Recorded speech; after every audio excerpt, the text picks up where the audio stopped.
What's up everybody, my name is Dwight and welcome back to GeForce Garage. Today we are building an ultra high-end gaming and capture rig that is also capable of editing in 8K with the new NVIDIA Titan RTX.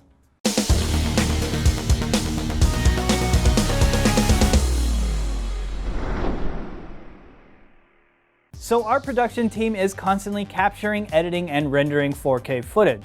So why not build them a machine that is capable of 8K and make their jobs a little bit easier? Like I mentioned earlier, we are going to be using the Titan RTX, which is currently the fastest PC graphics card ever built. It has the horsepower and bandwidth to handle any digital content creation workflow.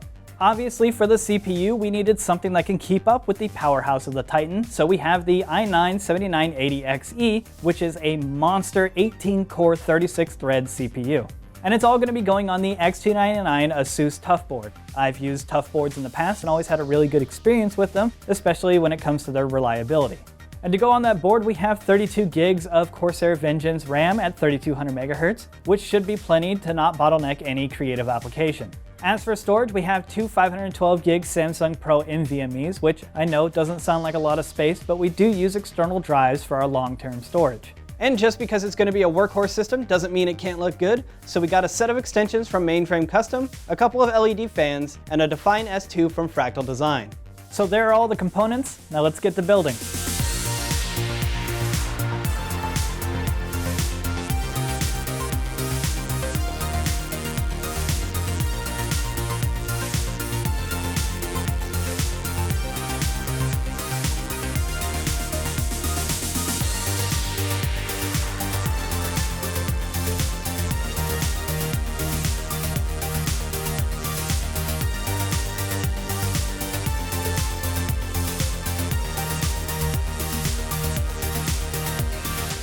So there it is, it's all put together. Working inside this case was actually pretty nice. I've never actually done a full build like this inside of a Fractal Design case before, but this has become one of my more favorite cases that I've worked in. There's a lot of room for cable management in the back. There's spots for spindle drives and SSDs and places where you can hide them so you don't see them from the front.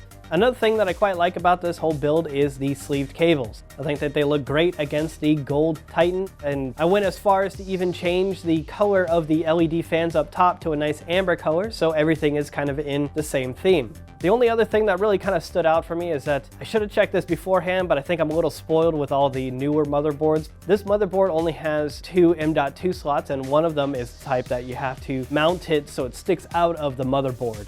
Even though the M.2 does stick out, it won't impede the performance of it because it is still a PCI bus, and because our GPU is in a vertical orientation, it hides it pretty well. So we know this thing's going to perform fantastic, but let's go see some actual numbers. So for comparison, to show you what we've been editing on, our current PC has a 5960X, 32 gigs of RAM, a 1080 Ti, and a standard SSD. And here we're going to load up a typical GeForce Garage project. This one just so happens to be Julian's upgrade video. Anyone out there who edits videos knows that smooth playback is important for speed and efficiency. So here at the end of our timeline is just a raw video clip from our camera, and you can see that the playback is mostly playing fine, only dropping a few frames. After we cut the video though, we go and add in our effects, the biggest hit to performance being warp stabilization, which helps smooth out our camera movements during B-roll, and as you can see, our playback is now at a crawl. This ends up affecting our overall time it takes to edit and get the video out.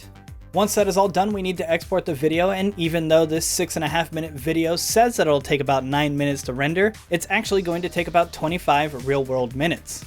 Now bringing that project over onto the new PC, you can see playback on our raw footage is now in real time, and even after adding our color correction and warp stabilizer, we can watch it seamlessly.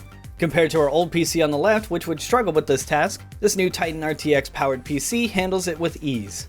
So we know this PC can handle 4K footage with no problem.